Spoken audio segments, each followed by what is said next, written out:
El libro de Esther, capítulo 1.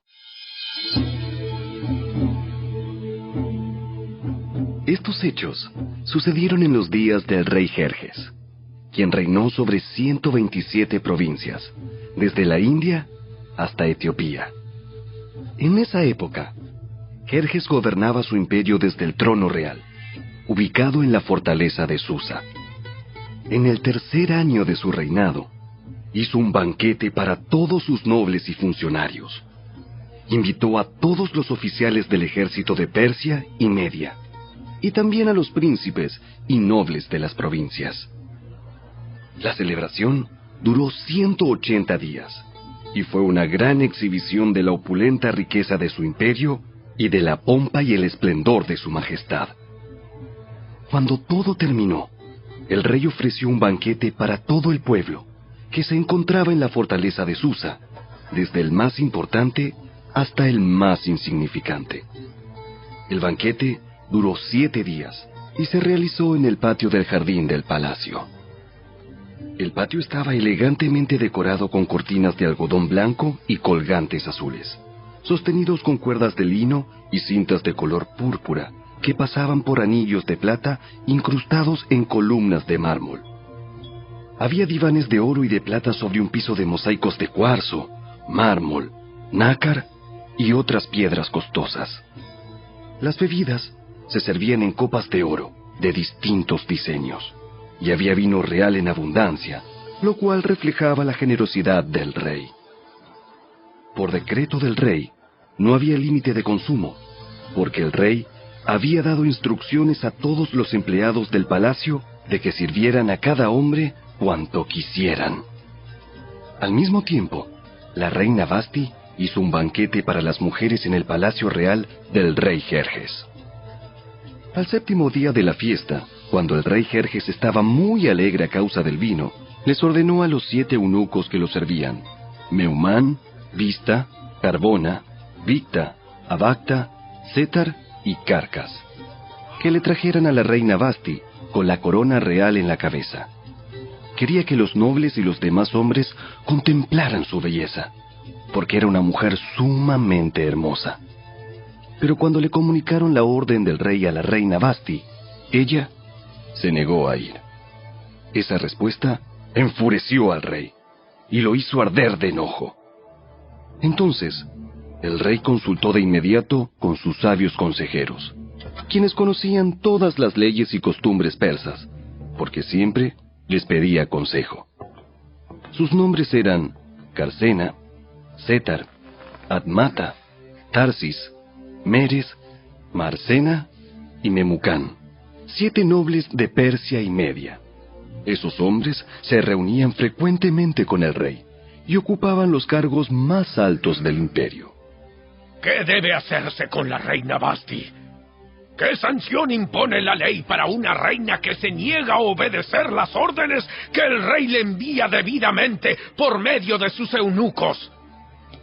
Memucán contestó al rey y a los nobles: La reina Vasti ofendió no solo al rey, sino también a cada noble y ciudadano del imperio.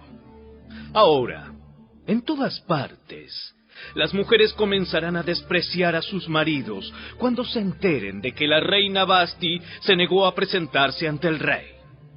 Antes de que termine este día, las esposas de todos los nobles del rey en toda Persia y Media oirán lo que hizo la reina y empezarán a tratar a sus maridos de la misma manera. Nada pondrá fin a su desprecio y enojo. Así que, si al rey le agrada, sugerimos que emita un decreto por escrito, una ley de los persas y los medos que no pueda ser revocada. Debería ordenar que la reina Vasti sea excluida para siempre de la presencia del rey Jerjes y que el rey elija otra reina más digna que ella. Cuando se publique este decreto en todo el vasto imperio del rey, los maridos de todas partes, sea cual fuere su rango, recibirán el respeto que merecen de parte de sus esposas. El rey y sus nobles Consideraron que esa propuesta tenía sentido, así que el rey siguió el consejo de Memucán. Envió cartas por todo el imperio, a cada provincia en su propio sistema de escritura y en su propio idioma, proclamando que todo hombre debía ser jefe en su propia casa y decir lo que le viniera en gana.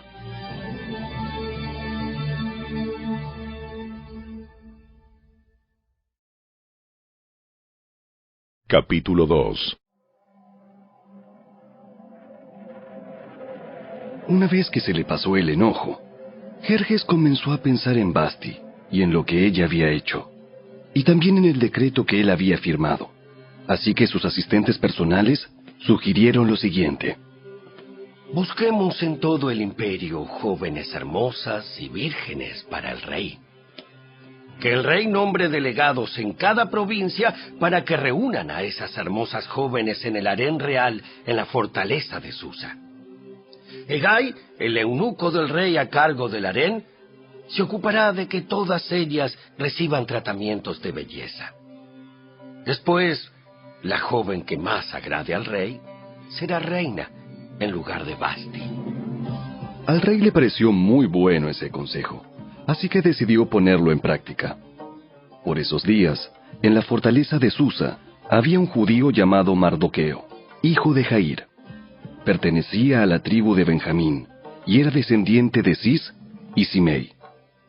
Su familia había estado entre los que, junto con Joaquín, rey de Judá, fueron desterrados de Jerusalén y llevados a Babilonia por el rey Nabucodonosor. Mardoqueo tenía una prima joven muy hermosa y atractiva, que se llamaba Hadasa, a la cual también le decían Ester. Cuando el padre y la madre de ella murieron, Mardoqueo la adoptó, la integró a su familia y la crió como su propia hija. Como resultado del decreto del rey, Ester, junto con muchas otras jóvenes, fue llevada al harén del rey en la fortaleza de Susa y entregada al cuidado de Hegai. Hegai quedó muy impresionado con Ester y la trató con mucha amabilidad. Enseguida ordenó que le prepararan una dieta especial y se le hicieran tratamientos de belleza. También le asignó 7 doncellas escogidas especialmente del palacio del rey, y la trasladó junto con ellas al mejor lugar del harén. Ester no le había revelado a nadie su nacionalidad ni su trasfondo familiar porque Mardoqueo le había ordenado que no lo hiciera. Todos los días, Mardoqueo daba un paseo cerca del patio del harén para averiguar cómo estaba Ester y qué le sucedía. Antes de ser llevada a la cama del rey, a cada joven se le hacían obligatoriamente tratamientos de belleza durante 12 meses. Los primeros 6 con aceite de mirra y los siguientes con perfumes y ungüentos especiales. Cuando llegaba el momento para presentarse en el palacio del rey, se le permitía elegir la ropa y las joyas que quisiera llevarse del harén. Esa noche la llevaban a las habitaciones privadas del rey, y a la mañana siguiente la pasaban a un segundo harén, donde vivían las esposas del rey. Allí quedaba al cuidado de Sasgás, el eunuco del rey que se ocupaba de las concubinas. Jamás volvía a la presencia del rey a menos que a él le hubiera agradado de manera especial y la mandara a llamar por su nombre. Ester era hija de Abihail, tío de Mardoqueo. Mardoqueo había adoptado como hija a su prima menor, Ester. Cuando a Ester le llegó el turno de ser llevada ante el rey, ella siguió el consejo de Hegai, el eunuco encargado del harén. No pidió nada aparte de lo que él le sugirió, y todos los que la veían, la admiraban. Llevaron a Ester ante el rey Jerjes, en el palacio real, a comienzos del invierno del 7º año de su reinado. Y el rey amó a Ester más que a todas las demás jóvenes. Estaba tan encantado con ella, que le puso la corona real sobre la cabeza y la declaró reina en lugar de Vasti. Para celebrar la ocasión, ofreció un gran banquete en honor de Ester a todos sus nobles y funcionarios. Decretó día de fiesta para las provincias y entregó generosos regalos a todos. Aún después de que todas las jóvenes fueron trasladadas al segundo harén y Mardoqueo fue designado oficial del palacio, Ester siguió manteniendo en secreto su trasfondo familiar y su nacionalidad. Todavía seguía los consejos de Mardoqueo, tal como cuando vivía en su casa. Cierto día, mientras Mardoqueo estaba de guardia en la puerta del rey, dos de los eunucos del rey, Bigtana y Teres, guardias que custodiaban la entrada a las habitaciones privadas del rey, se enojaron con el rey Jerjes y conspiraron para asesinarlo. Pero Mardoqueo se enteró del complot y le pasó la información a la reina Ester. Entonces ella se lo contó al rey y le dio el crédito a Mardoqueo por la noticia. Cuando se hizo la investigación y se confirmó que lo que decía Mardoqueo era cierto, los dos hombres fueron atravesados con un poste afilado. Todo el suceso quedó registrado en el libro de la historia del reinado del rey Jerjes.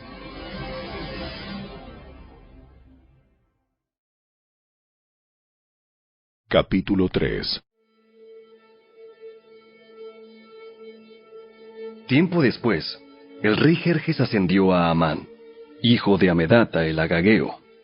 Lo puso por encima de todos los demás nobles y lo convirtió en el funcionario más poderoso del imperio. Todos los funcionarios del rey se inclinaban ante Amán en señal de respeto cada vez que él pasaba porque el rey lo había ordenado. Pero Mardoqueo se negó a inclinarse ante él o a rendirle homenaje. Entonces, los funcionarios del palacio, que estaban a la puerta del rey, le preguntaron a Mardoqueo: ¿Por qué desobedeces la orden del rey? Todos los días le hablaban de lo mismo, pero aún así, él se negaba a cumplir la orden. Entonces le informaron a Amán para saber si él toleraría la conducta de Mardoqueo, ya que Mardoqueo les había dicho que era judío. Cuando Amán vio que Mardoqueo no se inclinaba ante él, ni le rendía homenaje, se llenó de furia. Como se había enterado de la nacionalidad de Mardoqueo, decidió que no bastaba con matar solamente a él. Entonces, buscó la forma de destruir a todos los judíos a lo largo y ancho del imperio de Jerjes. Así que, en el mes de abril, durante el año 12 del reinado de Jerjes, echaron el plan a suertes en presencia de Amán. Las suertes se llamaban Purim, a fin de determinar cuál era el mejor día y mes para llevar a cabo el plan. Se escogió el día 7 de marzo, casi un año después. Luego, Amán se acercó al rey Jerjes y le dijo: Hay cierta raza dispersada por todas las provincias del imperio que se mantiene aislada de todas las demás. Tienen leyes diferentes de los demás pueblos y se niegan a obedecer las leyes del rey. Por lo tanto, no conviene a los intereses del rey que ese pueblo siga con vida. Si al rey le agrada, emita un decreto para destruirlos, y yo donaré 10,000 bolsas grandes de plata a los administradores del imperio para que los depositen en la tesorería del reino. El rey estuvo de acuerdo, y para confirmar su decisión, se quitó del dedo el anillo con su sello oficial y se lo entregó a Amán, hijo de Amedata el agageo, el enemigo de los judíos. El rey dijo: Tanto el dinero como el pueblo son tuyos, para que hagas con ellos lo que mejor te parezca. Así que, el 17 de abril, citaron a los secretarios del rey y se escribió un decreto tal como lo dictó Amán. Lo enviaron a los funcionarios del rey de más alta posición, a los gobernadores y a los nobles de cada provincia en sus propios sistemas de escritura y en sus propios idiomas. El decreto se redactó en nombre del rey Jerjes y fue sellado con el anillo del rey. Se enviaron comunicados a todas las provincias del imperio mediante mensajeros veloces, con orden de matar, masacrar y aniquilar a todos los judíos, jóvenes y ancianos, incluso las mujeres y los niños, en un solo día. El plan estaba programado para el 7 de marzo del año siguiente. Las pertenencias de los judíos serían entregadas a los que los mataran. Una copia del decreto debía emitirse como ley en cada provincia y proclamarse a todos los pueblos, a fin de que estuvieran preparados para cumplir con su deber el día señalado. Por orden del rey, se despachó el decreto mediante mensajeros veloces y también se proclamó en la fortaleza de Susa. Luego, El rey y Amán se sentaron a beber. Pero la ciudad de Susa entró en confusión.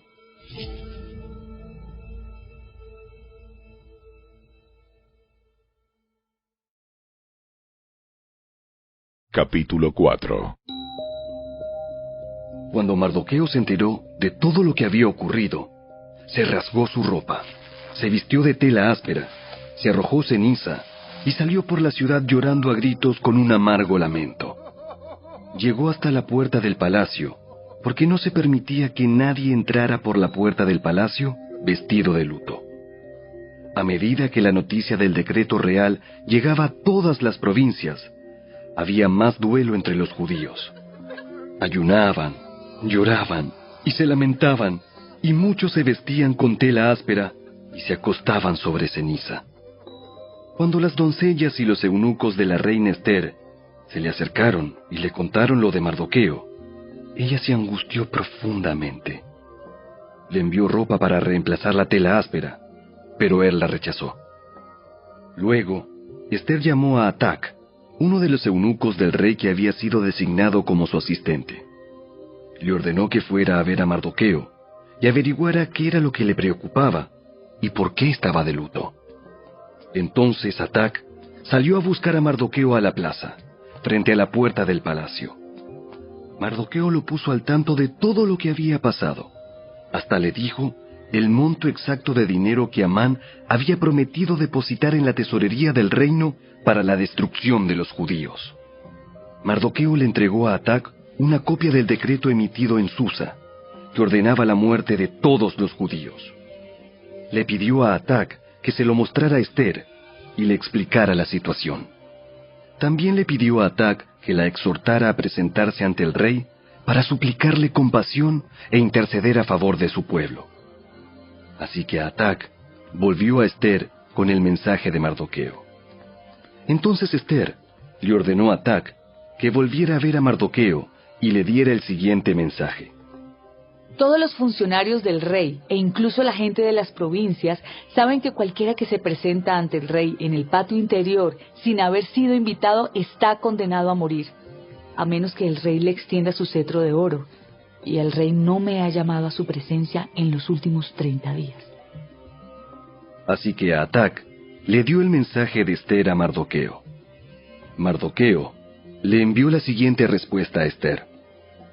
No te creas que por estar en el palacio escaparás cuando todos los demás judíos sean asesinados. Si te quedas callada en un momento como este, el alivio y la liberación para los judíos surgirán de algún otro lado, pero tú y tus parientes morirán. ¿Quién sabe si no llegaste a ser reina precisamente para un momento como este? Entonces, Ester envió la siguiente respuesta a Mardoqueo. Ve y reúne a todos los judíos que están en Susa y hagan ayuno por mí. No coman ni beban durante 3 días, ni de noche ni de día. Mis doncellas y yo haremos lo mismo. Entonces, aunque es contra la ley, entraré a ver al rey. Si tengo que morir, moriré. Así que Mardoqueo se puso en marcha e hizo todo tal como Ester le había ordenado.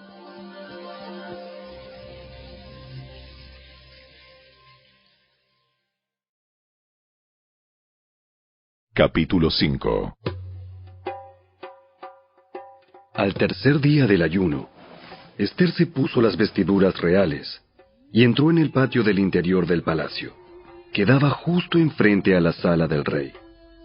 El rey estaba sentado en su trono real, mirando hacia la entrada. Cuando vio a la reina Ester de pie en el patio interior, ella logró el favor del rey y él le extendió el cetro de oro. Entonces Ester se acercó y tocó la punta del cetro. Entonces el rey le preguntó: ¿Qué deseas, reina Ester? ¿Cuál es tu petición? Te la daré aun si fuera la mitad del reino. Y Ester contestó: Si al rey le agrada, venga el rey con Amán hoy al banquete que preparé para el rey. El rey se dirigió a sus asistentes y dijo: Díganle a Amán que venga deprisa a un banquete, como lo ha solicitado Esther. Así que el rey y Amán fueron al banquete preparado por Esther. Mientras bebían vino, el rey le dijo a Esther: Ahora dime lo que realmente quieres. ¿Cuál es tu petición? Te la daré aun si fuera la mitad del reino. Esther contestó: Mi petición y mi más profundo deseo es que, si he logrado el favor del rey, y si al rey le agrada conceder mi petición y hacer lo que le pido, le ruego que venga mañana con Amán al banquete que prepararé para ustedes. Entonces explicaré de qué se trata todo este asunto. Amán salió muy contento del banquete. Sin embargo, cuando vio a Mardoqueo sentado a la puerta del palacio, y que no se puso de pie ni tembló de miedo ante su presencia, se enfureció mucho. No obstante, se contuvo y se fue a su casa. Luego, Amán reunió a sus amigos y a Ceres, su esposa, y se jactó ante ellos de su gran riqueza y de sus muchos hijos. Hizo alarde de los honores que el rey le había dado, y de la forma en que lo había ascendido por encima de todos los otros nobles y funcionarios. Amán también añadió: Y eso no es todo. La reina Esther nos invitó exclusivamente al rey y a mí a un banquete que preparó para nosotros. Y me invitó a cenar mañana nuevamente con ella y con el rey. Sin embargo, todo eso no vale nada mientras ve al judío Mardoqueo sentado allí, a la puerta del palacio. Entonces Ceres, la esposa de Amán, y todos sus amigos sugirieron: Levanta un poste afilado. Levanta un poste afilado que mida 23 metros de altura. Y mañana por la mañana, pídele al rey que atraviese a Mardoqueo en el poste.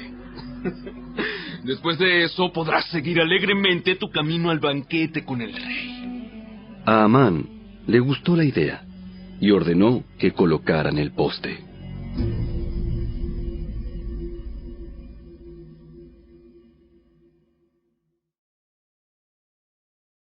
Capítulo 6. Esa noche, el rey no podía dormir. Entonces ordenó a un asistente que le trajera el libro de la historia de su reino para que se lo leyeran. En los registros, descubrió el relato de cuando Mardoqueo informó del complot que Bigtana y Teres, dos de los eunucos que cuidaban la puerta de las habitaciones privadas del rey, habían tramado para asesinar al rey Jerjes. ¿Qué recompensa o reconocimiento le dimos a Mardoqueo por este acto? Sus asistentes contestaron: Nunca se ha hecho nada. ¿Quién está en el patio exterior? Resulta que Amán acababa de llegar al patio exterior del palacio para pedirle al rey que atravesara a Mardoqueo en el poste que había preparado. Entonces, los asistentes contestaron al rey: Es Amán el que está en el patio. ¡Háganlo pasar! Entonces, Amán entró, y el rey dijo: ¿Qué debo hacer para honrar a un hombre que verdaderamente me agrada? Amán pensó para sí: ¿A quién querría honrar el rey más que a mí? Así que contestó: Si el rey desea honrar a alguien, debería sacar uno de los mantos reales que haya usado el rey, y también un caballo que el propio rey haya montado. Uno que tenga un emblema real en la frente. Que el manto y el caballo sean entregados a uno de los funcionarios más nobles del rey, y que esta persona se asegure de que vistan con el manto real al hombre a quien el rey quiere honrar, y lo paseen por la plaza de la ciudad en el caballo del rey. Durante el paseo, que el funcionario anuncie a viva voz: esto es lo que el rey hace a quien él quiere honrar. ¡Perfecto! ¡Rápido! Lleva mi manto y mi caballo y haz todo lo que has dicho con Mardoqueo, el judío que se sienta a la puerta del palacio. No pierdas ni un detalle de lo que has sugerido. Entonces Amán tomó el manto y se lo puso a Mardoqueo. Lo hizo montar el caballo del rey y lo paseó por la plaza de la ciudad, gritando: Esto es lo que el rey hace a quien él quiere honrar. Después, Mardoqueo regresó a la puerta del palacio, mientras que Amán se apresuró a volver a su casa desalentado y totalmente humillado. Cuando Amán le contó a su esposa, Ceres, y a todos sus amigos lo que había sucedido, sus sabios consejeros y su esposa dijeron: Ya que Mardoqueo, este hombre que te ha humillado, es de origen judío, jamás tendrás éxito con tus planes contra él. Oh, será tu ruina seguir oponiéndote a él. Mientras estaban hablando, llegaron los eunucos del rey y enseguida se llevaron a Amán al banquete que Ester había preparado.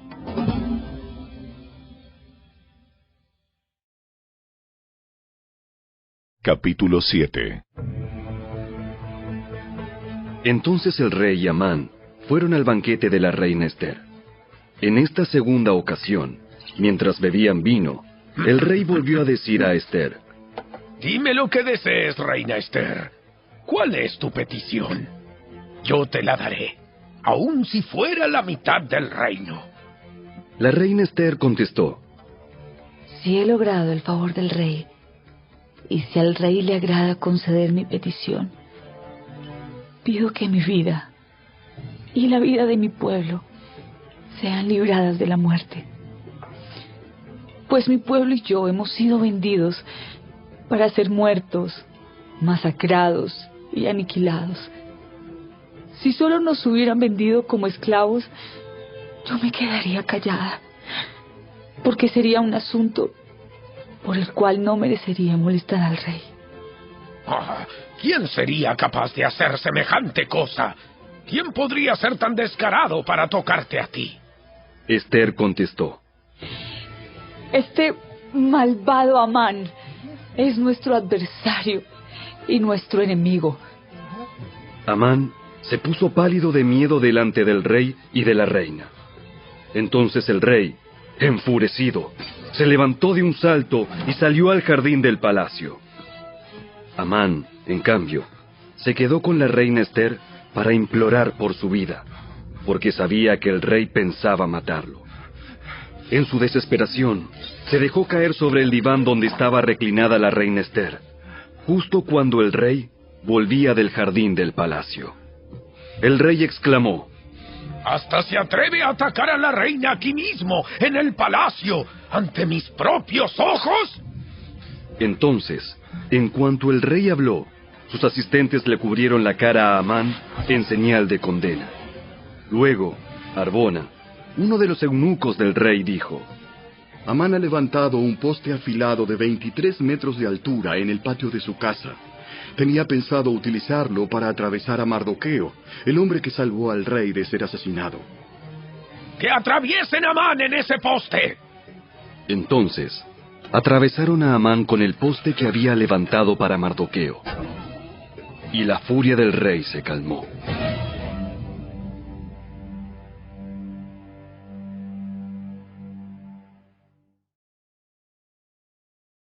Capítulo 8.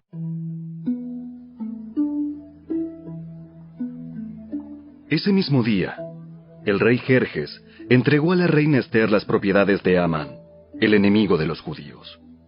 Luego, llevaron a Mardoqueo ante el rey, porque Ester le había contado al rey el parentesco que había entre ellos. El rey se quitó el anillo con su sello oficial, el cual había recuperado de Amán, y se lo dio a Mardoqueo.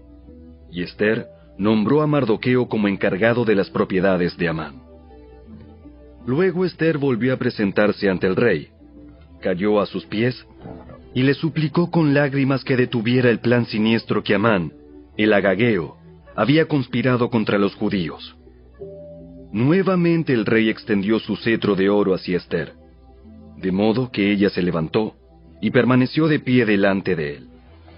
Ester dijo: Si al rey le place y yo he logrado su favor, y si al rey le parece correcto y yo le resulto agradable, que se emita un decreto que anule las órdenes de Amán, hijo de Amedata, el agageo, quien ordenó la destrucción de los judíos en todas las provincias del rey. Pues, ¿cómo podría soportar ver a mi pueblo y a mi familia ser masacrados y destruidos? Entonces el rey Jerjes dijo a la reina Ester y a Mardoqueo, el judío: Le he dado a Esther las propiedades de Amán, a quien atravesaron en un poste porque trató de destruir a los judíos. Ahora envíen un mensaje a los judíos en nombre del rey, que exprese lo que ustedes quieran, y séllenlo con el anillo del rey. Sin embargo, recuerden que todo lo que ya se ha escrito en nombre del rey, y lo que se ha sellado con su anillo, jamás puede ser revocado. Así que, el 25 de junio, reunieron a los secretarios del rey, y se escribió un decreto tal como Mardoqueo lo dictó. Lo enviaron a los judíos y a los funcionarios de más alta posición, a los gobernadores y a los nobles de las 127 provincias, que se extendían desde la India hasta Etiopía. Este decreto se escribió en los propios sistemas de escritura y en los propios idiomas de cada pueblo del imperio, incluido el de los judíos. El decreto se redactó en nombre del rey Jerjes y fue sellado con el anillo del rey. Mardoqueo envió los comunicados por medio de los mensajeros veloces, quienes montaban caballos rápidos, criados especialmente para el servicio del rey. El decreto del rey les daba autoridad a los judíos de todas las ciudades para unirse y defender su vida. Se les permitía matar, masacrar y aniquilar a cualquiera, de cualquier nacionalidad o provincia, que los atacara a ellos o a sus esposas e hijos. También podían apoderarse de los bienes de sus enemigos. El día escogido para llevar a cabo esa acción en todas las provincias del rey Jerjes fue el 7 de marzo del año siguiente. En cada provincia debía emitirse una copia de ese decreto como ley y proclamarse a todos los pueblos, para que los judíos estuvieran preparados para vengarse de sus enemigos el día señalado. Así que, impulsados por el mandato del rey, los mensajeros salieron a toda prisa sobre caballos rápidos, criados para el servicio del rey. Este mismo decreto también se proclamó en la fortaleza de Susa. Luego, Mardoqueo salió de la presencia del rey vestido con el manto real azul y blanco, con una gran corona de oro y con una capa de púrpura y lino de la más alta calidad. La gente de Susa también celebró el nuevo decreto, y los judíos se llenaron de gozo y alegría y recibieron honra en todas partes. En cada provincia y ciudad, en cada lugar donde llegaba el decreto del rey, los judíos se alegraban mucho, festejaban a lo grande y declararon el día feriado y de celebración. También, muchas personas del territorio se hicieron judíos por temor a lo que pudieran hacerles los judíos.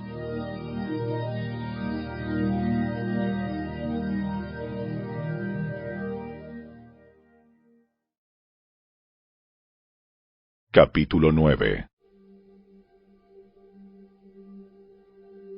Así que, el 7 de marzo, los 2 decretos del rey entraron en vigencia. Ese día, los enemigos de los judíos tenían la esperanza de dominarlos, pero ocurrió todo lo contrario. Fueron los judíos quienes dominaron a sus enemigos. Los judíos se reunieron en sus ciudades, en todas las provincias del rey, para atacar a todo el que intentara hacerles daño. Pero nadie pudo hacerles frente porque todos les tenían miedo.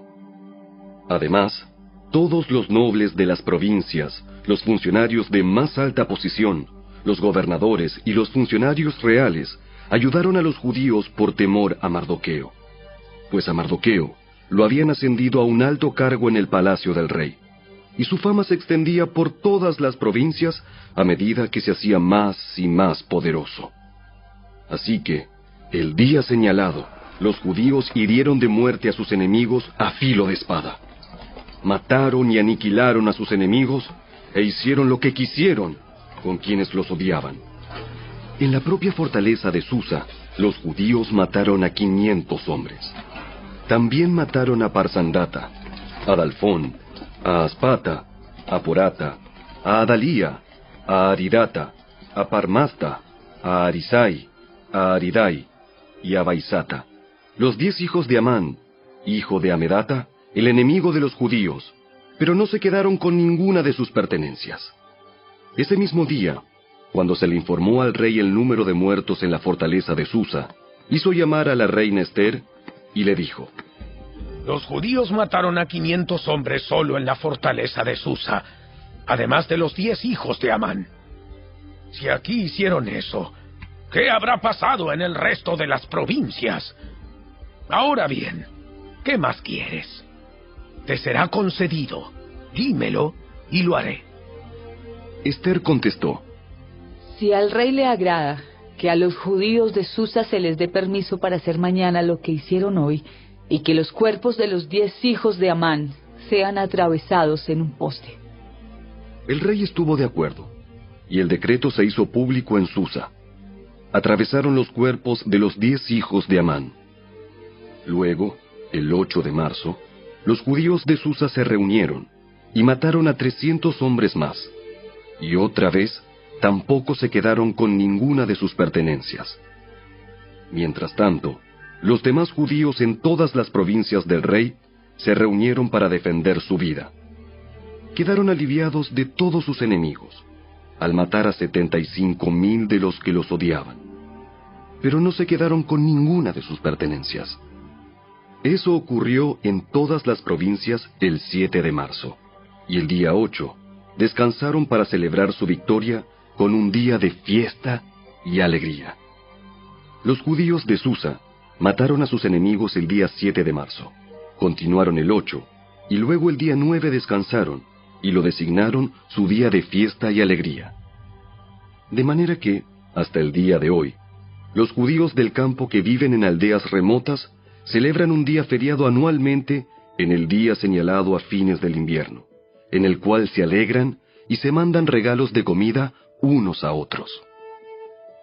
Mardoqueo registró esos acontecimientos y envió cartas a los judíos que vivían cerca y lejos, en todas las provincias del rey Jerjes, para motivarlos a celebrar cada año un festival durante esos 2 días. Les dijo que debían celebrar esos días con alegría y festejos, obsequiándose porciones de comida unos a otros y haciendo regalos a los pobres. Ese festival conmemoraría el tiempo en que los judíos quedaron aliviados de sus enemigos, cuando su dolor se convirtió en alegría y su duelo en gozo. Así que los judíos aceptaron la propuesta de Mardoqueo y adoptaron esa costumbre anual. Amán, hijo de Amedata el Agageo, el enemigo de los judíos, había conspirado para aplastarlos y destruirlos en la fecha escogida al echar suertes. A las suertes se las llama Purim. Pero cuando Ester se presentó ante el rey, él emitió un decreto que causó que el plan siniestro de Amán se volviera en su contra, y tanto Amán como sus hijos fueron atravesados en un poste afilado. Por eso la celebración se llama Purim, porque es la palabra que se empleaba antiguamente para la frase echar suertes.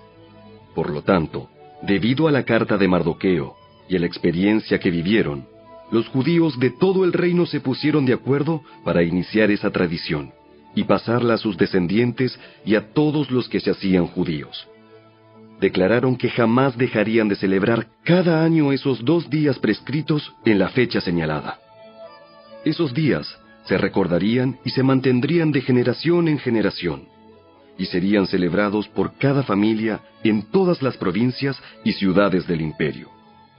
El festival de Purim nunca dejaría de celebrarse entre los judíos, ni se extinguiría de entre sus descendientes el recuerdo de lo ocurrido. Luego, la reina Ester, hija de Abihail, junto con Mardoqueo, el judío, escribieron otra carta en la cual la plena autoridad de la reina respaldaba la carta de Mardoqueo para establecer el festival de Purim. Se enviaron cartas con deseos de paz y seguridad a los judíos de las 127 provincias del imperio de Jerjes. Esas cartas establecían la celebración anual del festival de Purim en las fechas señaladas, como lo habían decretado el judío Mardoqueo y la reina Ester. El pueblo decidió celebrar el festival, de la misma manera que había decidido establecer el tiempo de ayuno y luto para sí y sus descendientes.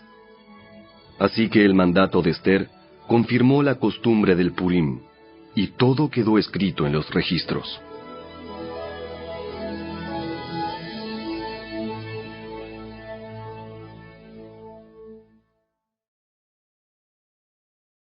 Capítulo 10. El rey Jerjes impuso un tributo en todo su imperio, incluso hasta las costas lejanas. Sus grandes logros y el relato completo de la grandeza de Mardoqueo, a quien el rey había ascendido, están registrados en el libro de la historia de los reyes de Media y Persia. Mardoqueo, el judío, llegó a ser primer ministro, segundo en mando después del propio rey Jerjes. Fue un hombre muy importante entre los judíos, de gran estima ante ellos, porque siguió actuando a favor de su pueblo y defendiendo el bienestar de todos sus descendientes.